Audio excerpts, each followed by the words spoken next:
Hello and welcome to DriveCore. I'm Nathan, and today's car review of choice is a rather interesting one. It's a 2000 Toyota Echo. Yes, it's a car you wouldn't even take a second glance at and think that it's nothing but an old shitbox. However, this vehicle is not only the most economical vehicle you could buy at the time in 2000, but it's also a pretty decent one at that. Now, by today's standards, this would be considered a modern shitbox to most, and rightfully so, because even back then, this was a shitbox. This was one of the cheapest cars in Toyota's lineup at the time, being about $10,000. Yeah, that's pretty darn cheap, even for a Toyota. But nonetheless, this vehicle was an econo car that knew what it was back then, and even today, it still knows what it is, an econo car. Now, this vehicle, looks alone, is not going to win a beauty contest, but nonetheless, you did have, well, headlights, of course, which were those big, old Toyota-esque headlights, meaning that they're rather large and have your little amber side corner light there. But other than that, that's pretty much it. Fog lamps down here at the bottom, forget about it, it's not gonna happen. And of course, you don't really have much else. It doesn't really scream, look at me. It's a car that really wants to just blend in. From the side, this vehicle looks like it's out of a Dr. Seuss universe, but otherwise it's very, well, boring. In all honesty, there is a nice little body line that runs from the front to the back tail light here, and then another little crease down there at the bottom under the doors. And then not to mention that these are not the original wheels. These are actually Honda wheels. They're 14-inch wheels that the owner had put on. At the back end, just like the rest of the vehicle, it's very subtle, but you do have these nice, lovely, chunky taillights, and then you do have this nice Echo badge, so you can remind people how much money you're saving by driving this vehicle. Some of you may be curious what powers this little vehicle, and that of course is a little engine. It's a 1.5 liter 4-cylinder that makes 108 horsepower and 105 foot-pounds of torque. Now that may not seem like a whole lot in a car like this, but given the weight of this vehicle, it's more than adequate. One thing that comes to mind when I think about this interior is not only does it look like my grandparents' living room from the 2000s, it also smells like it too. This is basically a time capsule of the 2000s, and that Toyota has done a pretty good job with their quality control here, and that everything has held up pretty well, considering that this vehicle has well over 200,000 kilometers on it now, and by no means has there been really any defects I can point out even just looking at most of this material. It's basically like having a protective cover on your lampshade. That's basically what this car is like, having encapsulated all this stuff here and has never seen the light of day. Now, is this interior the most stylistic interior?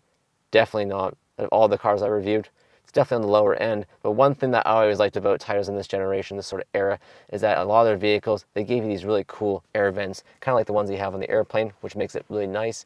Of course, the steering wheel here, there is nothing special about that. It is just a vinyl steering wheel. You know, obviously it's still here today. And then not to mention that you do have AC in this trim of the Echo.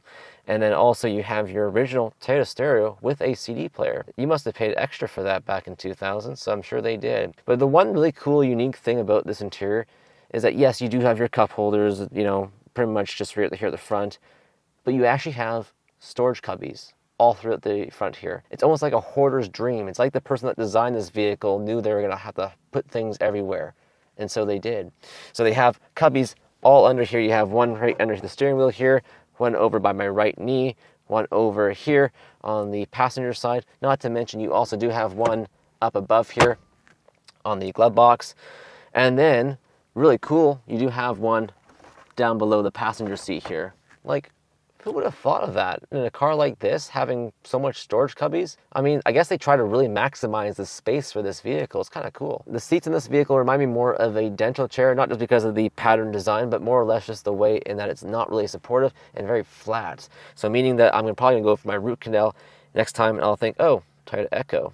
I remember this feeling. Yeah, otherwise, they're not bad. They are somewhat comfortable. I don't know if in a long distance trip I'd be really wanting to sit in this vehicle for too long, but they're not terrible. Definitely not perfect either. In terms of other noteworthy features, don't expect power locks, power mirrors, you know, keyless entry, any of that stuff. That's too nice for this vehicle. You do have manual rolling windows, and then also your manual adjustable mirrors on either side. And then not to mention, you know, there is one more cubby, because I did forget it, I'm sorry.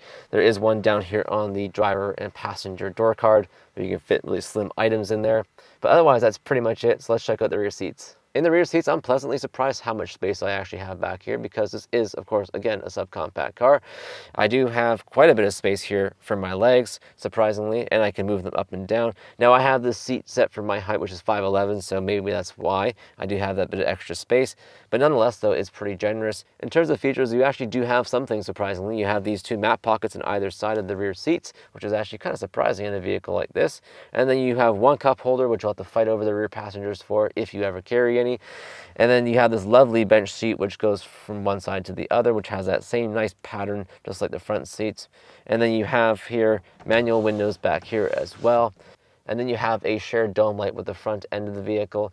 But that's pretty much it back here. So let's check out the rear trunk and see what that's all about. Despite the fact that it's actually a subcompact sedan, the trunk is actually rather large. I'm actually really surprised, to be honest. I don't know where they can even put it on this vehicle, especially because you have all those storage cubbies. Do you even really need a trunk? But yet they gave you one as standard. So there is quite a bit of space. Of course, the opening here is a bit small, just like a lot of older sedans back in the day. No surprise there. You do have a nice emergency release latch at the top there. And then, of course, your spare tire underneath the floor, and then not to mention that this rear seats actually fold down.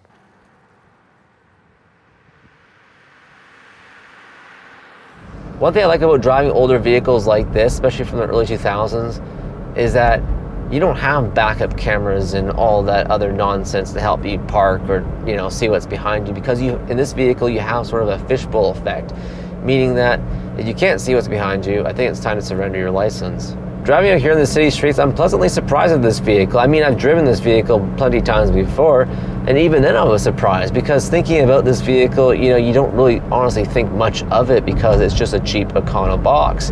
And Toyota's actually done a really good job, surprisingly, with this one in terms of ride quality, meaning that it's relatively quiet. It handles okay, it's nothing special, it's definitely not going to ever knock your socks off by any means, but it handles okay, it's quiet. It's also relatively fuel efficient. Speaking of that, it gets about 7.8 liters per 100 kilometers combined city and highway, and also 30 miles per gallon for those of you living down in the United States. Now, I know what some of you are going to say. Nathan, this has to be one of the most boring cars you've ever reviewed. And to be honest, it kind of is. But yet, it's very simple. And I kind of like this vehicle for that reason, is that it doesn't really offer you any frills.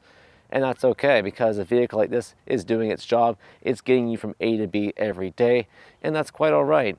And honestly, that's kind of what I miss in a lot of newer vehicles nowadays. They don't build them like they used to, meaning that they're overinflated now on new vehicles, at least in terms of price.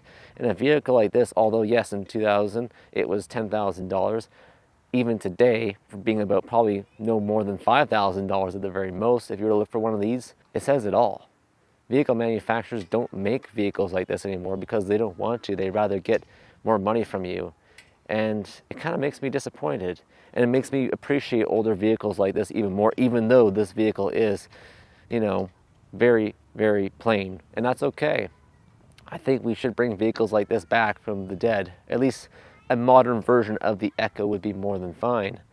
So, what do you think? Do we need more vehicles like this, at least more modern equivalent vehicles? Let me know in the comment section below. And if you enjoyed today's car review, be sure to hit the thumbs up button and also consider subscribing to the channel if you haven't done so already, so that way you won't miss any future reviews like this, and also car projects and DIYs on my channel. And until next time, take care. Bye now.